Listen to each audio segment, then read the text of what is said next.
Vous vous tenez à côté d'une immense fenêtre du sol au plafond de ce vaisseau spatial/ville errante que vous avez appelé votre maison depuis une douzaine d'années, avec quelques centaines d'autres personnes. Vous observez un objet fascinant approcher de votre vaisseau, vous demandant s'il mettra fin à ce voyage et à votre vie.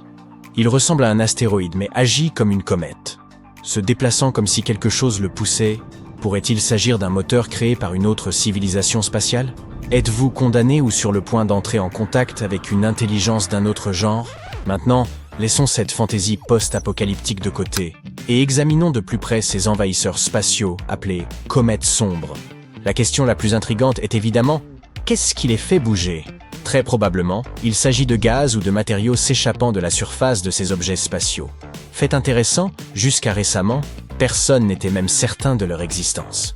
Le premier astéroïde sombre a été découvert il y a seulement quelques années. Et depuis lors, les chercheurs en ont identifié 14, dont 7 nouveaux découverts tout récemment. L'histoire des comètes sombres a commencé en 2016, lorsque des scientifiques ont remarqué quelque chose d'étrange à propos d'un astéroïde appelé 2003 RM. Son orbite n'était pas tout à fait ce qu'ils attendaient. Elle avait légèrement dévié, et personne ne pouvait expliquer ce changement par le comportement typique d'un astéroïde, lorsqu'ils reçoivent de petites poussées causées par le réchauffement inégal d'un astéroïde par la lumière du Soleil. Au lieu de cela, le mouvement suggérait que 2003 RM pourrait avoir libéré du matériau, ce que font souvent les comètes. Mais il y avait un hic. L'objet ne ressemblait pas à une comète. Il n'y avait pas de queue, pas de nuage de gaz visible. C'était juste un petit point de lumière, comme un astéroïde ordinaire. Au début, les scientifiques pensèrent que 2003 RM n'était qu'une énigme isolée. Mais en 2017, un télescope a repéré un autre objet étrange, celui-ci provenant de l'extérieur de notre système solaire. C'était Oumuamua. Lui aussi ressemblait à un astéroïde, mais avait une trajectoire qui changeait comme si du gaz s'en échappait. Les similitudes entre Oumuamua et 2003 RM ont amené les chercheurs à penser qu'il pourrait y avoir plus de tels objets étranges dans l'univers. En 2023, 7 autres avaient été découverts dans notre système solaire. Ces découvertes ont suffi pour donner à ce nouveau type d'objet le nom de comète sombre. Désormais, les scientifiques disposent de suffisamment de données pour commencer à remarquer des motifs et en apprendre davantage sur leurs caractéristiques. Ainsi, ils ont identifié 2 groupes principaux de comètes sombres. Le premier groupe, appelé comètes sombres externes, est plus grand, avec des tailles allant de centaines de pieds et même plus. Elles suivent des orbites longues et elliptiques, similaires à celles des comètes traditionnelles qui proviennent de régions proches de Jupiter. Le deuxième groupe, les comètes sombres internes, est plus petit, généralement d'une dizaine de pieds de diamètre. Ces comètes se déplacent sur des orbites presque circulaires et restent plus proches du Soleil, près de planètes comme la Terre, Vénus et Mars. La question principale de nos jours est d'où viennent les comètes sombres ? Peuvent-elles être les vestiges de corps plus grands qui se sont désintégrés ? Ces corps célestes pourraient nous aider à comprendre l'histoire du système solaire. Et s'ils avaient apporté les ingrédients de la vie sur la Terre primitive ? Une fois que nous aurons étudié les comètes sombres de manière plus approfondie, nous pourrions déterminer si elles contiennent des matériaux tels que de la glace ou des composés organiques. Et en effet, certains chercheurs sont certains que les comètes sombres peuvent contenir ou ont pu contenir de la glace et ont joué un rôle important dans l'apport d'eau sur Terre. Selon quelques études, certains astéroïdes dans la ceinture d'astéroïdes, une région entre Mars et Jupiter remplie de débris rocheux, pourraient avoir de la glace sous leur surface. Et cette glace provenant de la ceinture d'astéroïdes pourrait avoir voyagé jusqu'à l'espace proche de la Terre. En d'autres termes, cela pourrait être un chemin permettant à l'eau d'atteindre notre planète. Jusqu'à présent, personne n'affirme que les comètes sombres ont définitivement apporté de l'eau sur Terre. Mais elles pourraient être un autre mécanisme permettant de déplacer de la glace d'une partie du système solaire à une autre. L'étude suggère également une connexion entre les comètes sombres et un groupe connu sous le nom de comètes de la famille de Jupiter. Ce sont des comètes dont les orbites sont fortement influencées par la gravité de Jupiter, souvent les attirant vers le Soleil. Cette connexion rend encore plus difficile la compréhension de l'origine des comètes sombres et de leur comportement. Maintenant, examinons de plus près les différences entre les astéroïdes et les comètes. Les astéroïdes traditionnels sont des corps rocheux qui orbitent relativement près du Soleil, généralement à l'intérieur de la ligne de glace. Cette région est si proche du Soleil que toute glace présente à la surface d'un astéroïde se transformerait directement d'un état solide à un état gazeux, ne laissant derrière elle que de la roche. Les comètes, quant à elles, sont des corps glacés qui se forment plus loin du Soleil. Lorsqu'elles s'approchent du système solaire interne, leur glace commence également à passer d'un état solide à un état gazeux, créant un nuage visible, appelé chevelure, ou une queue tout en libérant poussière et gaz. Les comètes sombres brouillent ces définitions. Elles apparaissent comme des objets rocheux semblables à des astéroïdes sans coma ni queue, mais elles présentent un comportement typique des comètes, à savoir de petites accélérations non gravitationnelles. Ces accélérations se produisent lorsque la glace se transforme en gaz, donnant à l'objet une légère impulsion. Après avoir analysé 7 comètes sombres connues, les astronomes ont estimé qu'entre 0,5% et 60% de tous les objets géocroiseurs pourraient appartenir à cette catégorie mystérieuse. Et comme les comètes sombres proviennent probablement de la ceinture d'astéroïdes, il est probable que de la glace existe même dans les régions de la ceinture auparavant considérées comme trop chaudes. Désormais, les objets proches de la Terre tels que les comètes sombres ne restent pas éternellement dans la même orbite. L'environnement proche de la Terre est instable et les objets y demeurent généralement pendant environ 10 millions d'années. Puisque le système solaire est âgé de plus de 4,5 milliards d'années, cela signifie que de nouveaux objets proches de la Terre doivent constamment remplacer ceux qui sont perdus. Des astronomes ont utilisé des modèles informatiques pour simuler le mouvement des objets sous l'influence d'accélérations non gravitationnelles. Ils ont retracé les trajectoires de ces objets sur une période de 100 000 ans et ont découvert que beaucoup d'entre eux se retrouvaient dans les mêmes régions où nous trouvons les comètes sombres aujourd'hui. Maintenant, vous vous souvenez de cette roche spatiale 2003 RM, qui a été la première à être appelée une comète sombre. Eh bien, elle a fourni un indice particulièrement intéressant. Son orbite elliptique la rapproche de la Terre, puis l'emmène près de Jupiter avant de revenir vers la Terre. Cette trajectoire correspond à ce que les scientifiques s'attendraient d'une comète de la famille de Jupiter, un objet qui a probablement été dévié vers l'intérieur de son orbite originale. Cependant, la plupart des autres comètes sombres étudiées semblent provenir des régions intérieures de la ceinture d'astéroïdes, plus proches de Mars. Les comètes sombres sont souvent petites et tournent rapidement. Les astronomes les décrivent souvent comme des glaçons sales. Tout cela parce que ces objets sont un mélange de roches et de glace, et lorsqu'ils traversent la ligne de glace, leur glace commence à se transformer en gaz. Ce processus non seulement provoque ces petites accélérations non gravitationnelles, mais augmente également leur vitesse de rotation. Et plus ces objets tournent rapidement, plus ils peuvent se désintégrer facilement en fragments plus petits. Les morceaux qui se détachent contiennent également de la glace. Et à mesure qu'ils tournent de plus en plus vite, ils se brisent en morceaux encore plus petits. Ce processus continue jusqu'à ce qu'il ne reste que des objets très petits, tournant rapidement. Ce cycle de fragmentation aide à expliquer pourquoi les comètes sombres sont souvent si minuscules. Mais cela pourrait aussi signifier qu'il y en a plus que ce que nous connaissons actuellement. La recherche sur les comètes sombres offre de nouvelles perspectives sur la distribution de la glace dans le système solaire et ses voies potentielles vers l'environnement proche de la Terre. Elle soulève également des questions intrigantes. Par exemple, quelle quantité de glace reste cachée dans la ceinture d'astéroïdes? Ou les comètes sombres ont-elles pu jouer un rôle dans la livraison d'eau ou de matériaux organiques sur Terre? Un des points les plus importants est que les comètes sombres pourraient représenter une part significative des objets géocroiseurs. Si cela s'avère vrai, cela pourrait signifier que notre compréhension de la population d'objets géocroiseurs et de leurs risques potentiels pour notre planète est loin d'être complète. Les processus façonnant les comètes sombres, de la sublimation à la fragmentation, pourraient être un facteur majeur dans l'évolution des corps glacés à travers le système solaire. Heureusement, de nos jours, les scientifiques ont l'occasion de combiner des modélisations avancées avec des observations, ce qui pourrait éventuellement éclairer cette classe d'objets très insaisissables qui pourraient détenir des indices sur l'histoire de l'eau et de la vie sur Terre. Le système solaire regorge d'objets mystérieux venus de partout. En octobre 2017, des chercheurs d'Hawaï ont découvert un étrange objet qu'ils ont baptisé Oumuamua, signifiant un visiteur d'une terre lointaine en hawaïen. Ou bien c'est le beuglement d'une très grosse vache. Il a suivi une orbite d'évasion, échappant littéralement à l'attraction gravitationnelle de sa planète, comme si l'on lançait une balle dans l'espace sans espoir de retour. Cela signifie que cet objet insolite provient de l'extérieur de notre système solaire. Les théories à son sujet étaient nombreuses, d'un simple astéroïde à un vaisseau spatial extraterrestre. Certains scientifiques ont même envisagé qu'il s'agisse d'un morceau de glace d'azote, provenant d'une planète similaire à Pluton. Sa forme inhabituelle n'a fait qu'ajouter au mystère. Les variations importantes de sa courbe lumineuse laissent penser que cet objet pourrait être soit allongé, comme un tube, soit plat, comme une crêpe. Cet objet était unique en son genre.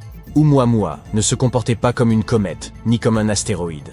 Les comètes, composées de glace, développent des queues brillantes en s'approchant du Soleil, tandis que les astéroïdes, essentiellement faits de roches, n'ont pas de queue. Oumuamua n'a pas de queue et ne libère pas de gaz, mais il n'est pas non plus une simple roche. Sa surface est très brillante, presque comme du métal poli. Lorsqu'il est passé près du Soleil, sa vitesse a brusquement augmenté, comme s'il avait été propulsé par une fusée. Et ce n'est pas la gravité du Soleil qui a causé cette accélération soudaine. Les scientifiques ignorent ce qui l'a provoqué. Alors, qu'était réellement cet objet? Après des années d'études, les scientifiques estiment désormais qu'Oumuamua est probablement une comète recouverte d'hydrogène gelé. Cet hydrogène a réagi avec la lumière du Soleil, accélérant la comète et modifiant sa trajectoire. Oumuamua a probablement accumulé cet hydrogène en étant exposé pendant longtemps à des rayons cosmiques. Il a aussi acquis une jolie teinte rouge grâce à cette exposition. Cet objet était un visiteur en provenance d'un jeune système solaire chaotique, où les collisions et les migrations sont fréquentes. De tels systèmes propulsent souvent de nombreux petits objets. Il est possible qu'il ait été éjecté par une planète telle que Jupiter, dont la gravité est si intense qu'elle peut projeter d'énormes objets à travers l'espace. Ce phénomène se produit également avec les comètes que nous observons. Oumuamua a déjà quitté notre système solaire, bien que des objets similaires nous rendent visite de temps en temps, environ une fois par an. Pour en apprendre davantage sur ces mystérieux visiteurs, les astronomes prévoient d'envoyer une sonde à la poursuite d'Oumuamua. Nous utiliserons les orbites de la Terre et de Jupiter pour l'accélérer suffisamment afin de le rattraper. Toutefois, certains visiteurs ont séjourné un peu plus longtemps dans notre voisinage. En octobre 2019, le télescope spatial Hubble a capturé l'image d'une comète bleuâtre, entourée de poussière et de gaz. À ce moment-là, elle se trouvait déjà dans notre système solaire, à environ 420 millions de kilomètres de la Terre, quelque part entre Mars et Jupiter. Nous avons pu observer la poussière lumineuse qui l'entourait, mais son noyau était encore invisible en raison de sa petite taille. Cependant, petit est relatif ici. Cette comète mesure environ 1000 mètres de large, soit la longueur de 10 terrains de football. En mars 2020, les images d'Hubble ont révélé qu'un petit fragment s'était détaché du noyau, indiquant que cette comète est très active, contrairement à Oumuamua. En examinant l'objet de plus près, nous avons découvert que son noyau était un mélange de glace et de particules de poussière. Sa surface est également semblable à celle d'autres comètes, avec des zones rugueuses et des couches lisses de débris glacés et poussiéreux. Cette comète a été découverte par l'astronome amateur Gennady Vladimirovitch Borisov et a donc été baptisée comète 2I Borisov.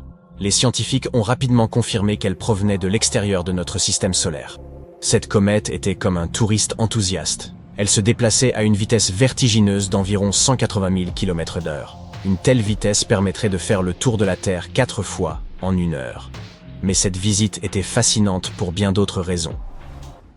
La plupart des comètes de notre système solaire proviennent de la ceinture de Kuiper ou du nuage de Oort.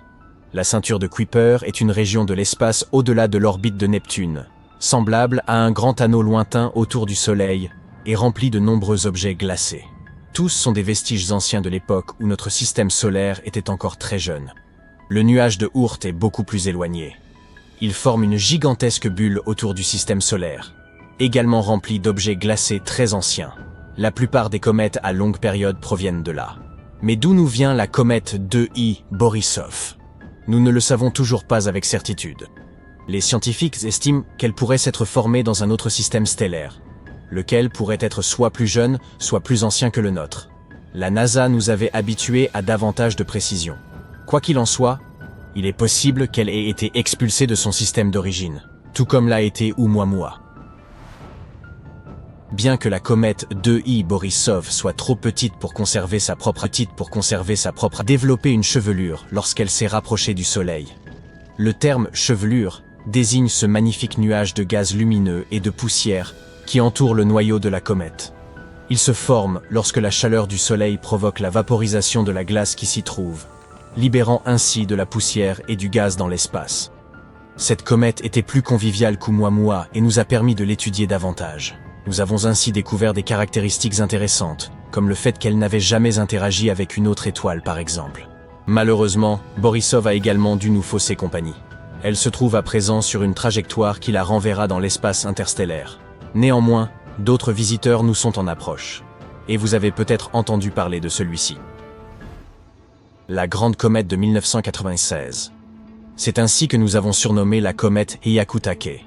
Elle a également été nommée d'après l'astronome Yuji Hyakutake, qui l'a découverte, par une incroyable coïncidence, à la veille du Nouvel An.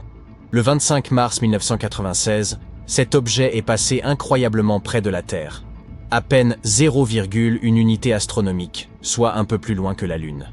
Il a survolé le pôle Nord, faisant de cette entrevue l'une des plus rapprochées avec une comète de ces 200 dernières années. Visible dans le monde entier, elle était très brillante et s'étendait largement dans le ciel. Et elle ne s'est pas contentée de rester visible une seule nuit. Elle est devenue de plus en plus apparente au cours du mois de mars, se classant parmi les objets les plus brillants du ciel nocturne à la fin du mois. Elle n'a complètement disparu qu'à la fin du mois de mai. C'est une comète à longue période, ce qui signifie qu'il lui faut des centaines d'années pour orbiter autour du Soleil. La dernière fois qu'elle nous a rendu visite, c'était il y a environ 17 000 ans, mais sa période orbitale a maintenant augmenté jusqu'à 70 000 ans. Mais ne vous en faites pas, d'autres comètes illumineront nos jours et nos nuits. De plus, certains objets spatiaux préfèrent s'attarder plus longtemps. Vient ensuite cet astéroïde, Kaepaoka Awela.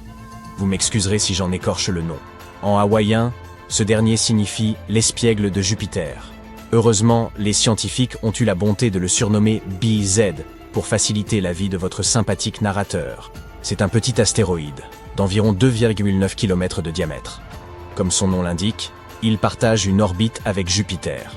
Mais voici un détail fascinant. Cet astéroïde se déplace dans la direction opposée, ce qu'on appelle une orbite rétrograde. Cet astéroïde inhabituel a été découvert en novembre 2014. Il orbite autour du Soleil pendant environ 11 ans et 8 mois, passant parfois à l'intérieur et à l'extérieur de l'orbite de Jupiter. Il en est ainsi depuis au moins 1 million d'années, et il continuera encore ainsi pendant un autre million d'années. Mais pourquoi se déplace-t-il de façon si singulière? BZ pourrait bien être un vagabond interstellaire. Peut-être est-il passé par notre système solaire il y a environ 4 milliards et demi d'années, à l'époque où le Soleil se formait. Ensuite, il aurait été capturé par sa gravité, tout en conservant une orbite opposée. Ou peut-être provient-il du nuage de Oort. Dans ce cas, il pourrait avoir hérité son orbite étrange de la mystérieuse planète 9, un corps hypothétique dont on suspecte l'existence dans notre système solaire, bien au-delà de Neptune. Quoi qu'il en soit, cet astéroïde nous offre un aperçu précieux de l'histoire du système solaire et de la manière dont les matières organiques pourraient voyager depuis l'espace interstellaire jusqu'à nous. À tout moment, des milliers d'objets de notre système solaire proviennent de l'espace lointain. Ils y restent pendant des durées variables. Mais parfois, nous avons de la chance, et ils nous en apprennent beaucoup sur l'espace qui nous entoure. Et si l'on cuisinait un peu? Non, pas de pâtes et ni de hamburger pour aujourd'hui. Que diriez-vous de quelque chose de plus exotique? Ou plutôt, de plus cosmique? Alors voilà, la recette est simple. Vous prenez une équipe d'astronomes enthousiastes et vous ajoutez quelques vieilles images issues du télescope spatial James Webb. Vous mélangez bien et vous obtenez un nombre impressionnant de petits astéroïdes, tous situés dans la grande ceinture qui se trouve entre Mars et Jupiter. Miam. Le clou du spectacle, c'est la direction dans laquelle certains de ces astéroïdes se déplacent. Car sur leur chemin, il y a notre pauvre planète. Sommes-nous condamnés simplement parce que vous avez décidé de cuisiner? Les astéroïdes dont je parle sont beaucoup plus petits que l'énorme roche spatiale qui a anéanti les dinosaures. Mais ils peuvent quand même causer des dégâts considérables. Leur taille varie. Ils peuvent être aussi petits qu'un bus ou aussi grands qu'un stade. Mais même les plus petits sont très dangereux. Prenons un exemple récent et assez spectaculaire. C'est arrivé le 15 février 2013.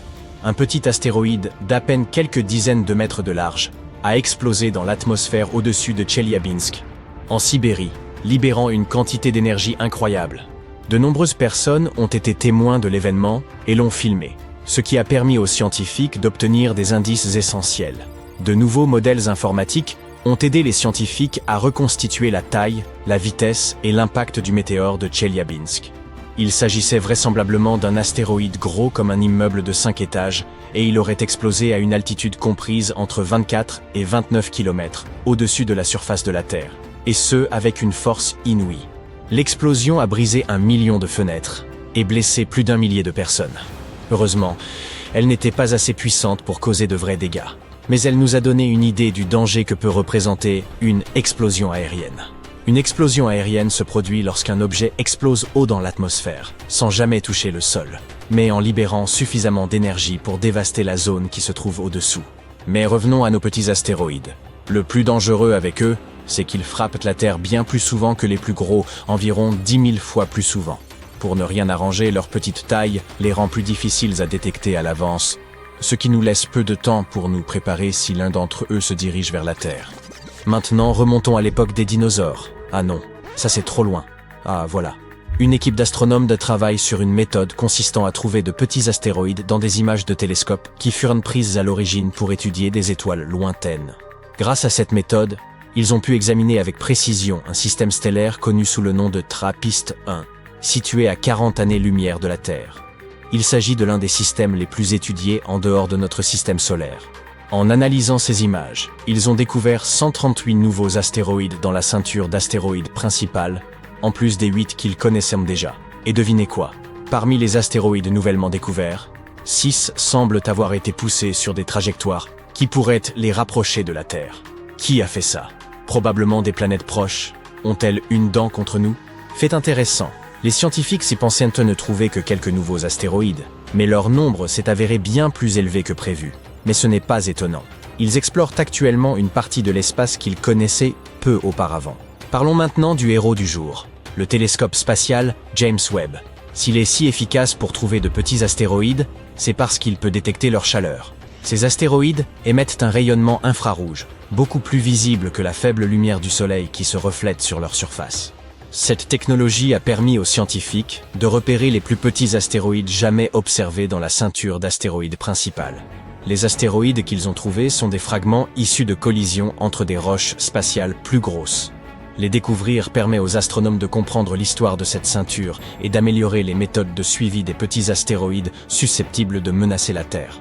Les chercheurs prévoient d'utiliser le James Webb pour observer d'autres systèmes stellaires pendant au moins 500 heures. Ils espèrent que ce travail permettra de découvrir des milliers d'autres petits objets dans le système solaire. D'autres télescopes de pointe, comme l'observatoire Vera C. Rubin au Chili, seront également utiles. À partir de 2025, cet observatoire utilisera le plus grand appareil photo numérique du monde pour photographier le ciel austral chaque nuit pendant au moins 10 ans. Chaque image couvrira une vaste zone du ciel, soit environ 40 fois la taille de la pleine lune. L'observatoire pourrait trouver jusqu'à 2,4 millions d'astéroïdes en seulement 6 mois, soit près du double du nombre que nous connaissons. Récemment, la NASA a identifié 2 petits astéroïdes. Ils devaient passer près de la Terre le 16 décembre 2024. Heureusement, ni l'un ni l'autre ne présentait de danger pour la planète. Le premier astéroïde mesurait 21 mètres de large, soit à peu près la taille d'un gros avion, et se déplaçait à 17 400 km à l'heure. Le deuxième astéroïde était légèrement plus petit, avec une largeur de 17 mètres, mais il se déplaçait plus rapidement, à 23 800 km à l'heure. Mais bon, même si cette fois-ci nous avons évité le désastre, qui sait ce que l'avenir nous réserve? Aïe, aïe, aïe. Cela peut sembler étrange de nos jours, mais les astronomes ne se sont pas vraiment intéressés aux petits astéroïdes pendant assez longtemps. Ils les considéraient comme de simples débris spatiaux qui gênaient l'observation des étoiles. Certains allaient même jusqu'à les appeler les parasites du ciel. Mais aujourd'hui, la façon dont nous voyons ces petites roches spatiales a complètement changé.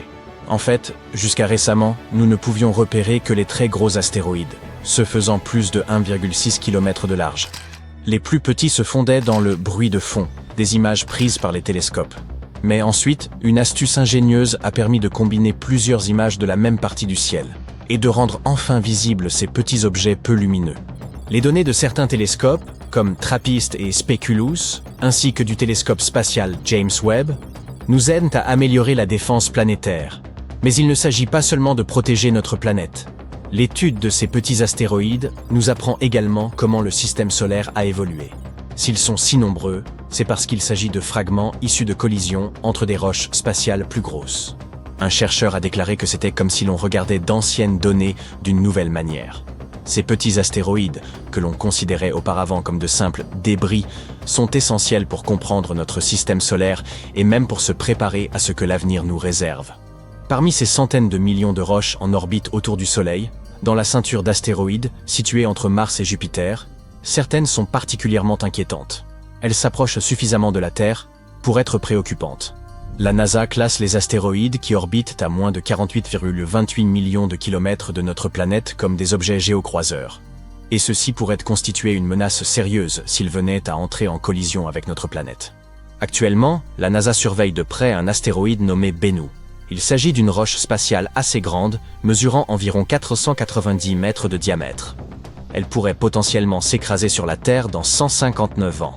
Les astronomes l'ont repéré pour la première fois en 1999. Actuellement, les experts estiment qu'il y a une faible probabilité que Bennu dérive dans l'orbite terrestre et entre en collision avec notre planète d'ici le 24 septembre 2182. Est-ce que ce serait grave?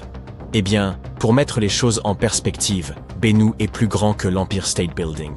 S'il heurtait la Terre, il libérerait 1200 mégatonnes d'énergie, une quantité si énorme que rien sur Terre ne pourrait la générer.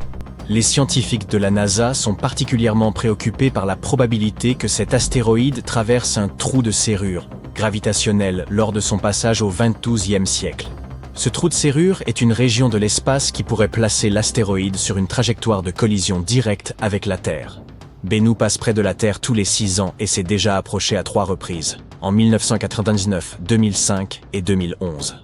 À l'heure actuelle, les scientifiques estiment que la probabilité que l'astéroïde percute la Terre d'ici 2182 est d'environ 1 sur 2700, soit un risque plus de 5 fois supérieur à celui qu'a une personne d'être frappée par la foudre. Bien que les chances que l'astéroïde Bennu entre en collision avec la Terre soient très faibles pour le moment, cette roche spatiale est toujours classée comme potentiellement dangereuse, car elle pourrait s'approcher jusqu'à 7,48 millions de kilomètres de la Terre. L'astéroïde Apophis est une autre roche spatiale que nous devons surveiller. Il s'agit d'un objet géocroiseur d'environ 335 mètres de diamètre découvert en 2004. Au départ, il était considéré comme l'un des astéroïdes les plus dangereux jamais détectés. Apophis a rapidement attiré l'attention des experts, car ceux-ci pensaient qu'il pourrait représenter une menace sérieuse pour la Terre en raison de sa proximité avec notre planète en 2029. Cependant, après une étude plus approfondie de son orbite, les astronomes ont déterminé qu'il n'y avait aucun risque de collision avant au moins un siècle. Ouf, nous pouvons être tranquilles encore un petit moment. Des centaines de millions de rochers gravitent autour du Soleil dans la ceinture d'astéroïdes située entre Mars et Jupiter. Mais seuls certains d'entre eux s'approchent relativement près de la Terre.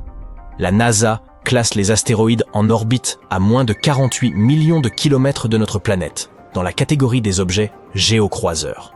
Dans ce groupe, certains objets sont particulièrement inquiétants. Ils sont si gros et orbitent si près de notre planète qu'ils pourraient constituer une véritable menace pour le monde en cas de collision directe. À l'heure actuelle, la NASA surveille de près un astéroïde nommé Bennu. Il s'agit d'un objet spatial de taille relativement importante qui pourrait heurter notre planète dans 159 ans.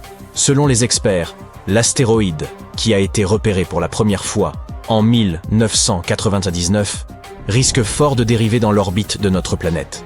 Si cela se produit, il pourrait entrer en collision avec la Terre le 24 septembre 2182. On pense que l'astéroïde Bennu est plus grand que l'Empire State Building. S'il venait frapper notre planète, la collision libérerait 1200 mégatonnes d'énergie. C'est une énorme quantité d'énergie, rien de ce qui est construit sur Terre ne peut en produire autant. Les scientifiques de la NASA pensent qu'au cours de son survol du 22e siècle, l'astéroïde pourrait passer à travers un trou de serrure gravitationnelle. Cette zone placerait notre voyageur de l'espace sur une certaine trajectoire, ce qui pourrait le conduire à s'écraser sur la Terre. Bennu s'approche de notre planète tous les 6 ans. Il a frôlé la Terre à 3 reprises, en 1999, en 2005 et en 2011.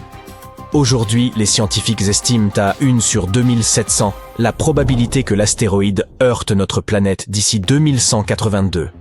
Une personne a 5 fois moins de chances d'être touchée par la foudre.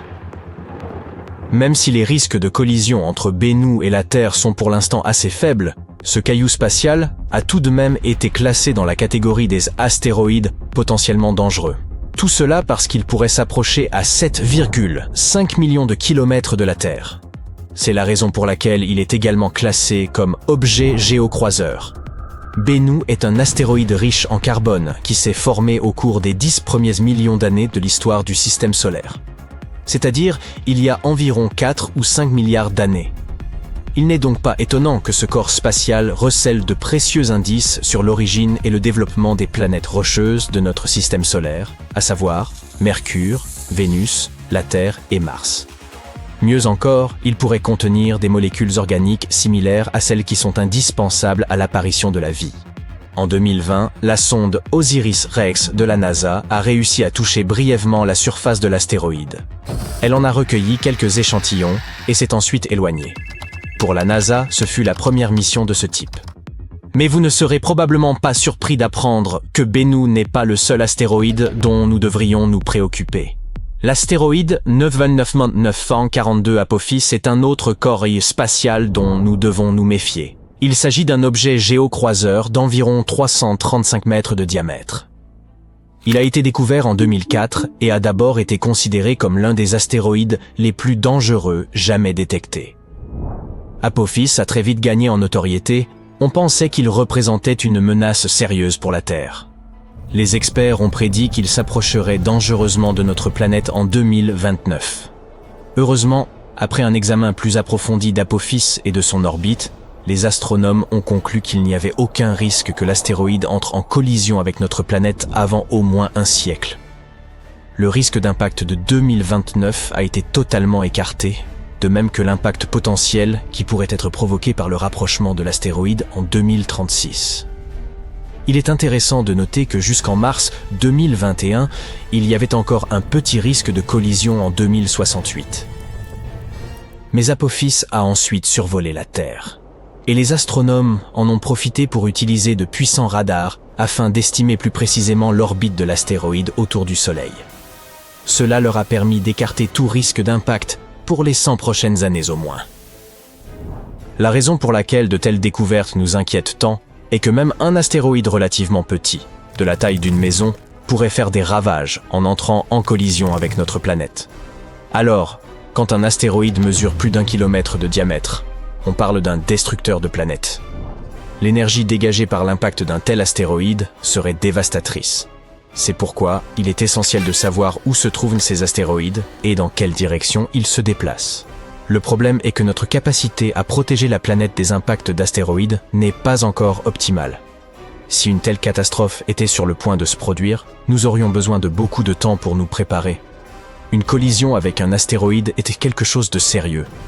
Le cratère de Chicxulub est probablement le site d'impact d'astéroïdes le plus célèbre.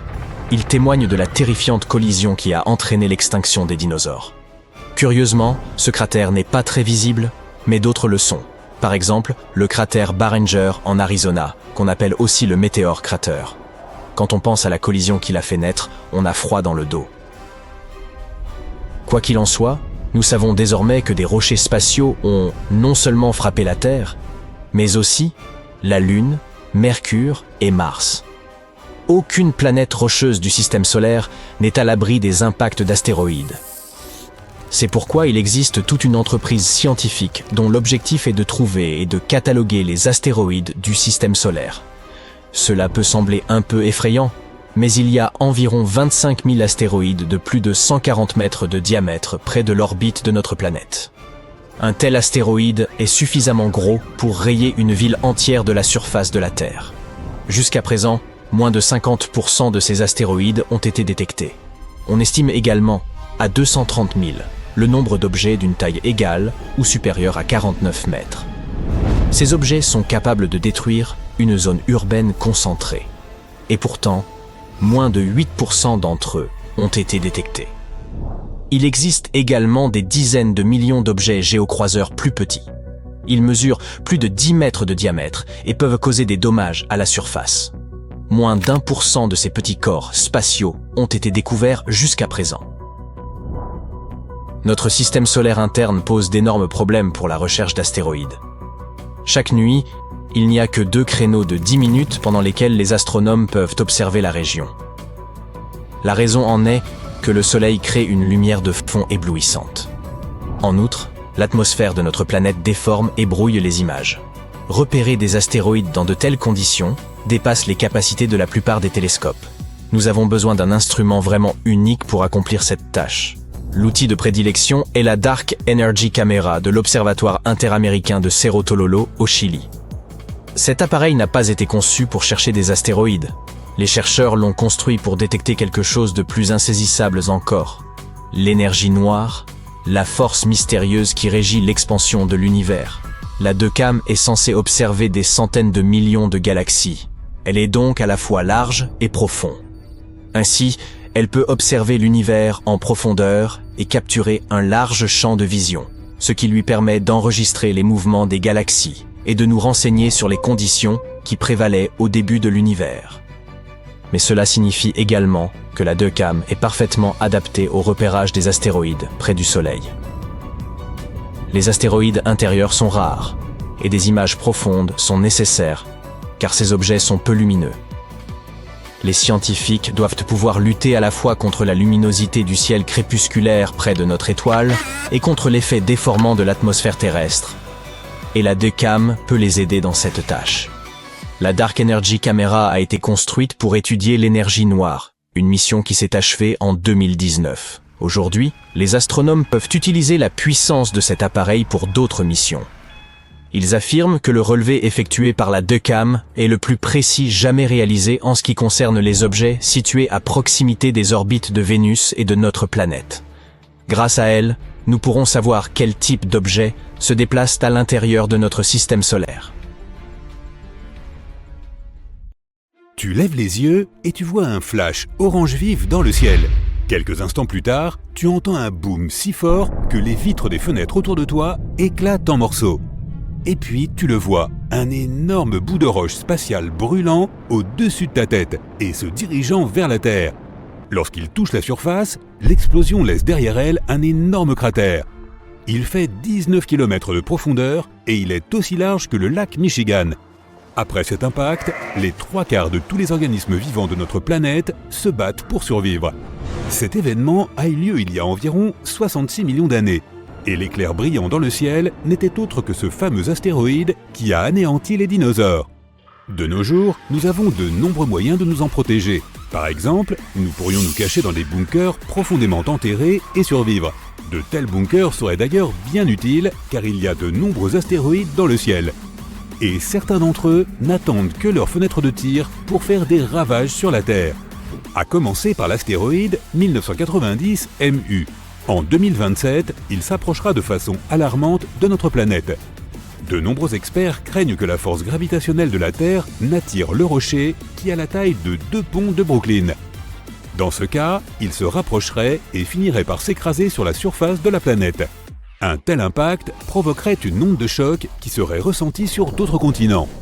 Une fois que l'astéroïde aurait touché le sol, il y aurait une explosion. Elle serait si brillante qu'on pourrait se dire qu'un nouveau soleil vient d'apparaître ici même sur Terre. La collision libérerait une énorme quantité d'énergie qui se transformerait ensuite en chaleur. Tout ce qui se trouve autour du point d'impact prendrait feu instantanément. Et si l'astéroïde tombait dans l'eau, cela provoquerait des vagues de tsunami plus hautes que l'Empire State Building. De nombreuses villes côtières seraient inondées, la poussière qui s'élèverait après l'explosion recouvrirait le soleil et le monde serait plongé dans l'obscurité. Si la poussière restait dans l'air assez longtemps, le climat de la planète changerait et la Terre commencerait lentement à geler. Si tu penses qu'une si petite météorite ne peut pas causer de si graves dommages, regarde la météorite de Tcheliabinsk. Elle a frappé la Terre pendant l'hiver 2013. Lorsque la roche spatiale est entrée dans l'atmosphère, des personnes situées à des kilomètres ont entendu une forte détonation. L'objet brillant et incandescent s'approchait de la surface terrestre à une vitesse d'environ 18 km par seconde. À mi-chemin, il s'est scindé en plusieurs morceaux. Cela a provoqué plusieurs ondes de choc plus fortes. Lorsque les fragments ont touché le sol, cela a provoqué un important tremblement de terre. Et la réplique des explosions a brisé les fenêtres de 5000 bâtiments. Les habitants de 6 villes autour du lieu du crash ont ressenti les secousses de l'impact. Or, cette météorite ne faisait que 18 mètres de diamètre. Heureusement, l'astéroïde 1990 MU passera a priori à une distance raisonnable de notre planète, donc nous ne serons pas en danger. Ouf! Mais le prochain astéroïde qui s'approchera de la Terre aura un diamètre de 4,8 km. Il s'appelle 3122 Florence. Si ce géant frappe notre planète, il pourrait rayer des continents entiers de la surface de la Terre.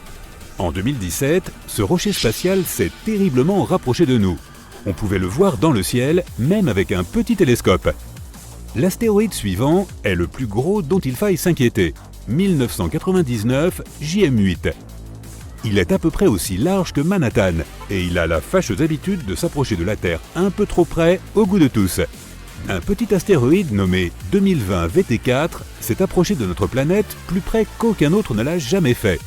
En novembre 2020, il a survolé l'océan Pacifique à une altitude à peine inférieure à la distance entre Los Angeles et Las Vegas. Cette roche spatiale avait la taille d'une grosse voiture. S'il avait pénétré dans l'atmosphère terrestre, l'astéroïde se serait désintégré complètement avant de toucher le sol. Les chutes d'astéroïdes et de météorites ne sont pas si rares sur notre planète. Mais heureusement, la plupart d'entre eux s'embrasent et se consument lorsqu'ils entrent dans l'atmosphère. C'est Mars qui est responsable de ces pluies de météorites si fréquentes. La planète ne se trouve pas loin de la principale ceinture d'astéroïdes du système solaire. Et parfois, l'attraction gravitationnelle de la planète rouge attire les astéroïdes qui s'y trouvent. Puis Mars les fait tourner et les projette dans notre direction, un peu comme une fronde. Heureusement que nous sommes protégés par Jupiter. C'est la plus grosse planète de notre système solaire et elle possède un champ gravitationnel incroyablement puissant. Celui-ci maintient la ceinture d'astéroïdes en place et nous évite d'être constamment frappés par une pluie de météorites. Et c'est une bonne nouvelle, étant donné que Cérès se trouve dans la ceinture d'astéroïdes. Cet énorme rocher de l'espace est si massif que l'on considérait autrefois que c'était une planète. Puis, pendant de nombreuses années, les scientifiques ont catégorisé Cérès comme un astéroïde. Mais en 2006, il a finalement été reclassé comme une planète naine. Cet objet spatial représente à lui seul un tiers de la masse totale de la ceinture d'astéroïdes, soit environ 4% de la masse de notre Lune. Si la Terre avait la taille d'une pièce de 5 centimes, Cérès aurait la taille d'une graine de pavot. Si un astéroïde de plusieurs kilomètres de diamètre se dirigeait vers notre planète, pourrait-on le stopper? Nous pourrions briser le rocher en plus petits morceaux à l'aide d'une explosion massive. On n'aurait d'ailleurs même pas besoin d'atteindre l'astéroïde géant. Il suffirait seulement de se rapprocher de sa surface. Boum! Une puissante explosion d'énergie diviserait l'astéroïde en plusieurs gros morceaux et des tonnes de débris. Les plus petites pierres se consumeraient dans la chaleur dégagée par l'explosion. Et cela modifierait également la trajectoire de l'astéroïde. Les plus gros fragments brûleraient en entrant dans l'atmosphère. Tous les témoins de cette exceptionnelle pluie de météorites auraient la chance d'admirer un magnifique spectacle de feu. Un autre moyen de protection pourrait être un bélier cinétique. En termes simples, il s'agirait d'un énorme objet que les gens enverraient vers l'astéroïde en approche. Ou bien un vaisseau spatial lourd. C'est la méthode que les scientifiques ont choisie pour empêcher l'astéroïde Apophis de tomber sur la Terre. Cet astéroïde mesure 366 mètres de diamètre et passe souvent près de notre planète, s'approchant jusqu'à 30 571 km au-dessus de nos têtes. L'astéroïde va à nouveau passer près de notre planète en 2029, et il est possible qu'en 2036, il s'écrase sur la Terre. Si cela se produit, l'explosion laissera un cratère de plus de 4,8 km de diamètre. Dans un rayon de 10 km autour de la zone d'impact, tous les bâtiments et tunnels de métro s'effondreront ou seront lourdement endommagés. L'événement déclenchera également un puissant tremblement de terre.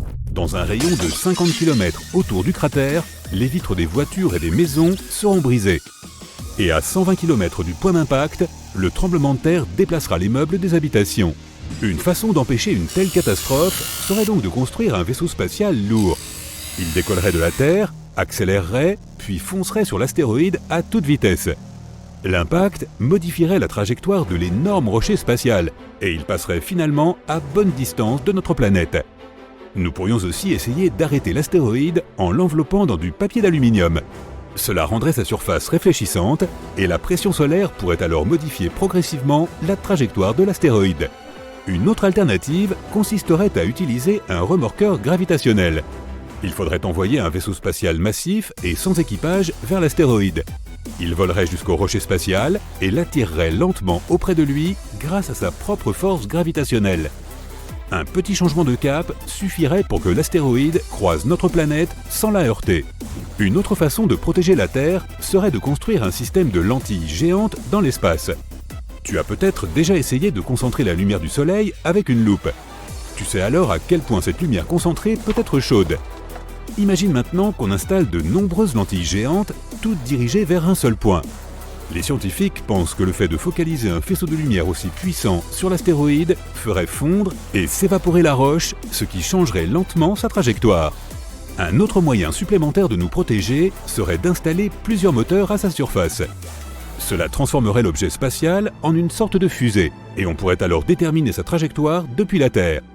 Les étoiles errantes représentent un danger bien plus grand.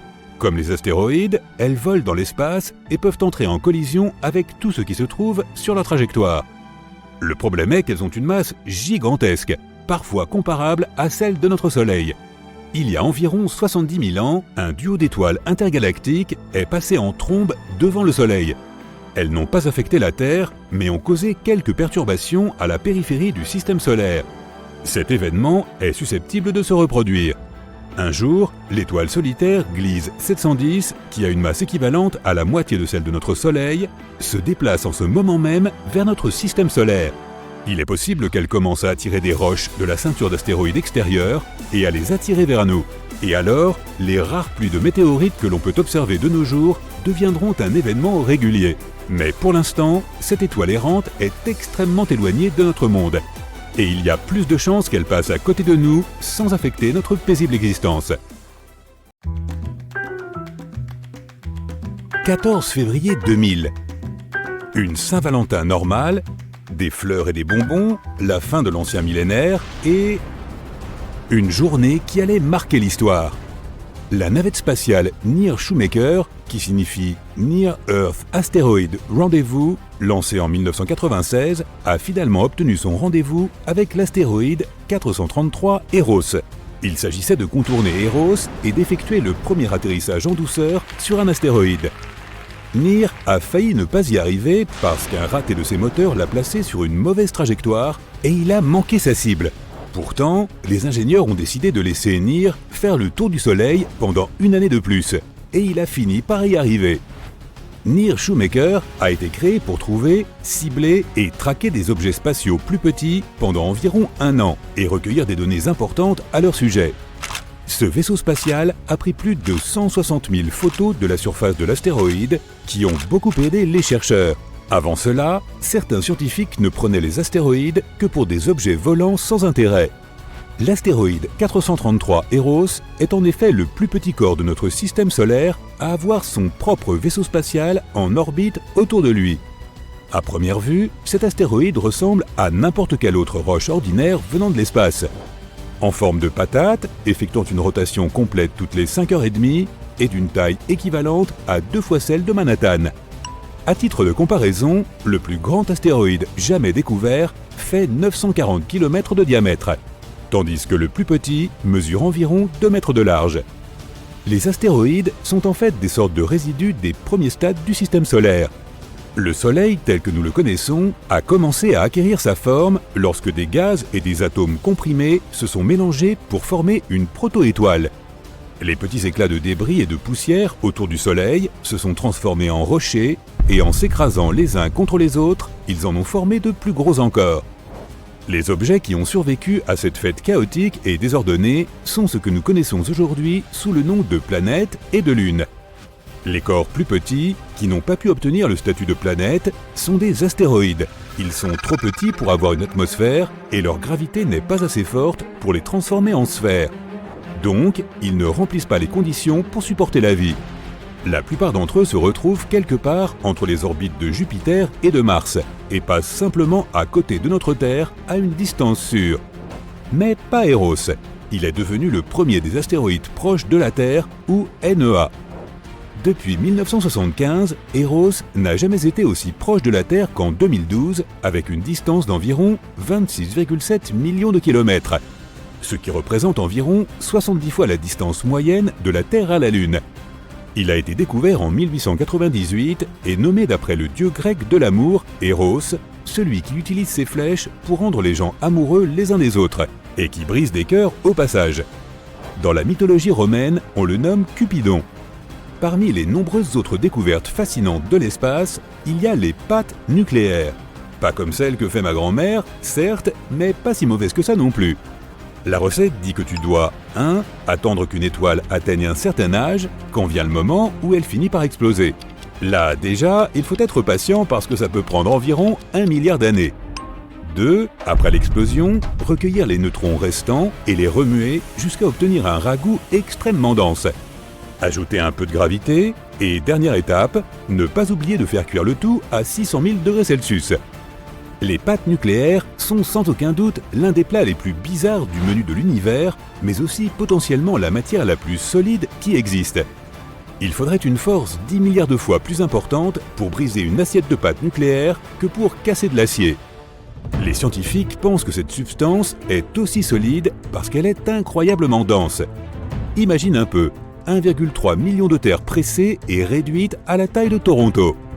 Oumuamua est le premier visiteur de notre système solaire, ce que les scientifiques attendaient depuis des décennies. Cet objet mystérieux a été découvert en octobre 2017 et est considéré comme un morceau de corps plus grand, formé à l'extérieur du système solaire et déchiré pendant son voyage. Oumuamua, qui signifie éclaireur en hawaïen, est un corps rallongé qui ressemble à un gros concombre de l'espace, ce qui est totalement inédit en soi.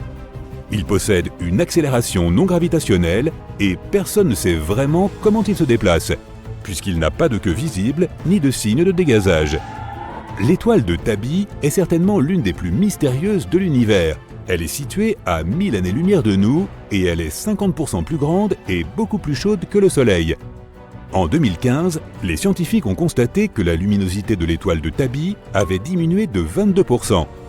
De gros nuages de poussière pourraient en être la cause, mais cette étoile est trop vieille pour avoir une chose pareille. On ne sait toujours pas ce qui pourrait être à l'origine de cette diminution massive de la luminosité. Les nébuleuses sont d'énormes nuages de poussière, de gaz et de plasma qui ne cessent de nous réserver des surprises. Ils peuvent changer et prendre presque toutes les formes. Un œuf au plat, une tête de l'espace, une bague en diamant. La nébuleuse du Carré Rouge est l'un des objets spatiaux les plus fascinants. Il n'y a pas d'explication quant à son origine et sa provenance. C'est juste une boîte rougeoyante et presque parfaitement symétrique au milieu de nulle part. À environ 210 années-lumière de la Terre se trouve la constellation de la Lyre. C'est là que se trouve le système Kepler-37. Kepler-37b est la plus petite étoile de cette constellation. Avec moins d'un tiers de la masse de la Terre, elle est juste un peu plus grande que la Lune. Les scientifiques pensent que c'est une planète rocheuse, dépourvue d'air, semblable à Mercure. Dirigeons-nous vers Sagittaire B2, l'un des plus grands nuages moléculaires de poussière et de gaz de notre galaxie. Il est situé à environ 25 années-lumière de la Terre et près du centre de la Voie lactée. Des recherches ont montré qu'il contient plus de 50 molécules différentes, et l'une d'entre elles est une substance sucrée qui a un goût similaire à celui des framboises. Prépare la pâte brisée. Les bulles de Fermi sont deux mystérieuses bulles gigantesques faites de rayons cosmiques, de gaz et de poussière découvertes en 2010. Elles flottent autour du trou noir central de notre galaxie, une de chaque côté. Les bulles se sont développées en dessous et au-dessus de notre galaxie au fil du temps, et elles ont maintenant environ 50 000 années-lumière de diamètre. Personne ne sait comment elles sont arrivées là, mais une théorie affirme qu'elles sont liées aux mêmes trous noirs qui se sont produits il y a environ 6 millions d'années. Gliese 436b est l'une des planètes les plus étranges qui existent. Elle est extrêmement chaude et pourtant faite de glace. C'est une planète de la taille de Neptune qui a besoin d'un peu plus de 2 jours pour terminer une orbite complète autour de son étoile mère. On suppose que sa surface a une température qui peut atteindre 450 degrés Celsius. Mais la glace ne fond jamais car cette planète a une énorme gravité. Les trous noirs ne sont pas toujours supermassifs. IGR, se trouve dans la constellation du Scorpion et n'est que 3 à 10 fois plus massif que le Soleil, ce qui en fait probablement le plus petit trou noir découvert à ce jour. NGC 3842, en revanche, est plus conforme à ce que l'on imagine quand on évoque un trou noir. Il se trouve dans une autre galaxie et est environ 2500 fois plus dense et plus massif que le trou noir au centre de la Voie lactée. Ah, Vénus, la planète des superlatifs, la plus proche de la Terre, celle qui a la surface la plus chaude, la plus brillante vue depuis notre planète en raison de ses nuages réfléchissants, et enfin celle qui a le plus grand nombre de volcans par rapport à toute autre planète de notre système solaire. Il s'agit aussi du corps qui tourne le plus lentement dans notre univers. Il faut 243 jours terrestres à Vénus pour faire une seule rotation. Cette planète est si lente que tu pourrais même en faire le tour avant qu'elle ne le fasse elle-même. Vénus tourne dans le sens inverse à celui de la Terre. C'est pourquoi le Soleil s'y couche à l'est et s'y lève à l'ouest. 55 Cancri E fait environ 2 fois la taille de la Terre, avec des températures allant jusqu'à 2700 degrés Celsius, des conditions parfaites pour transformer le carbone en diamant. Oui, un tiers de cette planète est recouvert de carbone, ce qui fait de ce corps céleste l'un des plus chers de l'univers. Les scientifiques qui observent les changements spatiaux en Antarctique voient des neutrinos au moins une fois par mois. Pourtant, celui qui a frappé notre planète en 2017 était vraiment spécial. C'était le premier dont ils ont pu retracer les origines. Ils ont découvert qu'il a fallu 4 milliards d'années pour que ce neutrino atteigne la Terre. Il est arrivé sur notre planète depuis un énorme trou noir situé au centre d'une galaxie qui détruisait toute la matière qui l'entourait. Effectivement, il valait mieux déménager.